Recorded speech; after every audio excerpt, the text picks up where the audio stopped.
Saya diriku, ini adalah Red Magic 8S Pro, handphone gaming paling kenceng saat ini yang bisa teman-teman beli di Indonesia saat ini. Yang dimana harganya itu mulai dari 12 juta rupiah untuk varian RAM 12256 dan 15 juta rupiah untuk varian RAM 16 512 GB. Dan untuk unit saya ini adalah varian RAM 16 512 GB dan Red Magic 8S Pro ini sudah saya pakai sekitar 1 bulan lebih. Dan di video kali ini saya akan sharing experience saya terhadap Red Magic 8S Pro ini. Di sini saya akan bahasnya lebih ke user experience dan cocoknya untuk siapa Red Magic 8S Pro ini. Karena video sebelumnya saya sudah bahas untuk unboxingnya sudah ada, performa gaming juga sudah ada, untuk fitur dan juga sudah ada. Teman-teman tinggal cek di deskripsi, kalau nggak cek channel guys. Kita sudah bahas secara detail di 3 video tersebut. Di video kali ini saya akan sharing user experience saja. Pertama-tama di sini untuk tampilannya saya tidak ada komplainan karena dia bisa disetting, karena di sini juga ada personalization setting. Dan menurut saya ini ada hal yang penting banget karena tampilan kayak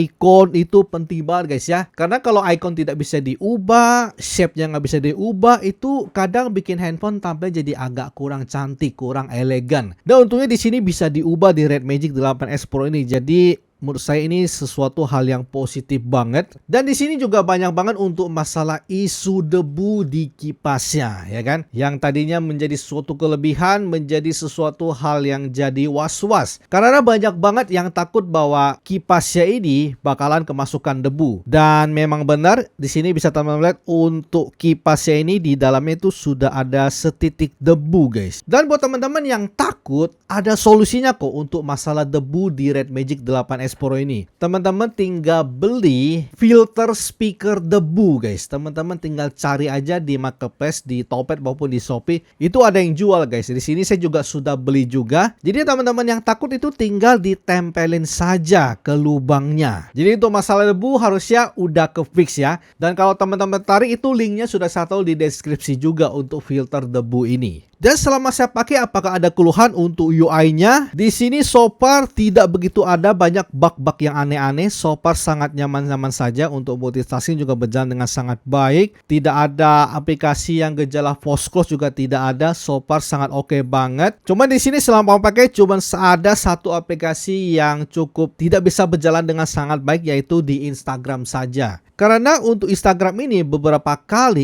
itu harus dibuka dulu dan itu notifnya baru masuk. Selama saya pakai ini Instagram saja yang agak ganggu. Lalu kita masuk ke bagian kamera dan di sini saya yakin pasti banyak banget yang komplain ya, terutama untuk kamera depan ya kan. Dan memang ini sini untuk kamera depan dia memang agak buram guys. Mau teman-teman di tempat yang terang itu juga masih agak buram. Saya coba mencari cara gimana caranya biar bisa menghasilkan selfie yang bagus untuk handphone ini dan memang kelihatannya ini mentok guys untuk kamera depannya. Jadi kamera depannya ini sampai saat ini itu belum ada obat. Jadi memang ada ya buram gitu. Jadi teman-teman yang pecinta selfie ya sudah pasti sudah cocok dengan handphone ini. Dan kalau bicara selfie ya teman-teman kalau ketemu aplikasi yang minta selfie itu wah bakalan kacau banget guys. Karena itu ketika dibuka itu buram. Jadi keluhan kamera depan ya sudah pasti video call nggak bakalan enak karena dia buram. Terus kayak misalnya teman-teman kalau ada Zoom meeting ya sudah pasti ya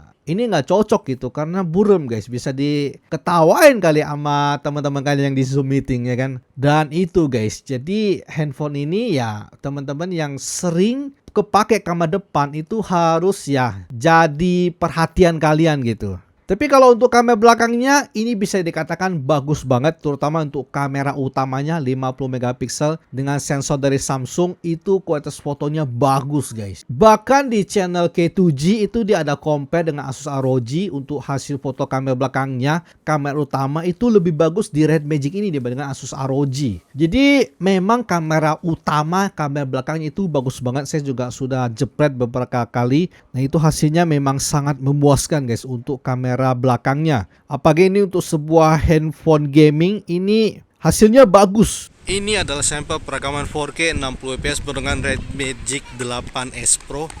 Wow, apa itu? Bunga cantik. Bunga cantik. Mana kita coba cari. Nah, di sini coba saya rekam sambil berjalan apakah dia goyang atau enggak ya. Ini 4K 60 fps loh guys. Kalau stabil berarti yang 4K 30 itu sudah pasti ikutan stabil. Ini adalah sampel perekaman 4K 30 fps menggunakan Nubia Red Magic 8S Pro ya. 4K 30 fps. Sedangkan di sini saya ganti ke 4K 60 fps. Untuk kestabilannya gimana, untuk terangnya gimana, apakah ada perbedaan untuk 4K 30 dan 4K 60 fps ya menggunakan Red Magic 8S Pro ini.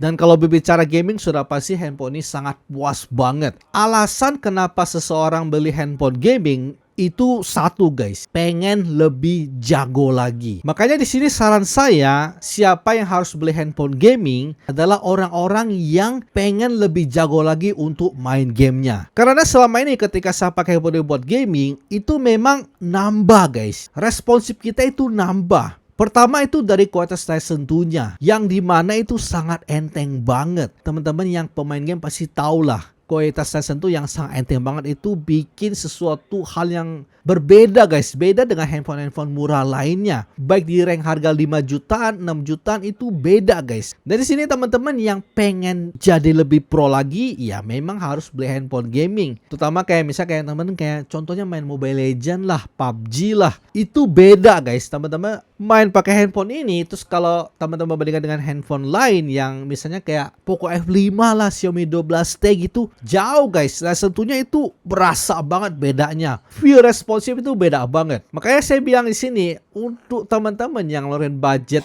gede untuk handphone gaming, ya pasti itu tujuannya. Pengen lebih jago lagi untuk main gamenya, dan memang ini sangat cocok banget. Lalu bagaimana dengan baterai life-nya? Ya, untuk sebuah handphone di baterai 6000 mAh sudah pasti teman-teman tidak perlu ada yang dikhawatirkan ya. Di sini bisa teman-teman melihat standby time bisa mencapai 35 jam dengan screen time di 6 jam 36 menit. Lalu di sini standby time bisa mencapai 19 jam dengan screen time di 7 jam 23 menit. Dan di sini juga ada 19 jam dengan screen on time di 9 jam 57 menit. Lalu di sini ada lagi 32 jam dengan screen time 8 jam 40 menit. Jadi kalau untuk baterai teman-teman tidak usah khawatir ya, karena sudah pasti dia bakalan kuat seharian. Udah gitu ngecas juga kenceng banget kok. Dia sudah datang dengan charger 65 watt. Di sini bisa teman lihat 1850 6% dan itu full di 1931. Hanya butuh waktu 40 menit saja baterainya juga sudah full. Jadi wah guys, kalau masalah baterai ya tidak ada komplainan lah untuk Red Magic 8S Pro ini. Jadi kesimpulannya Red Magic 8S Pro ini sudah pasti cocok untuk teman-teman yang pengen lebih pro untuk main gamenya. Dan memang ini sangat cocok banget guys, karena fitur-fitur gamingnya, kualitas layar sentuhnya itu benar-benar sesuatu yang wow banget. Teman-teman yang udah jago sebelumnya pakai handphone yang murah ya 5-6 jutaan, apalagi 2-3 jutaan, terus teman-teman pakai handphone ini, teman-teman bakalan kaget guys. Gua pastikan 100% teman-teman pasti bakalan lebih jago lagi ketika main game pakai Red Magic 8S Pro ini. Dan by the way, segini saja review saya terhadap Red Magic 8S Pro ini. Terima kasih buat teman-teman yang sudah nonton video ini. Like kalau teman-teman suka video ini, share jika video ini bermanfaat. Kita akan ketemu lagi di video selanjutnya. Salam real handphone gaming.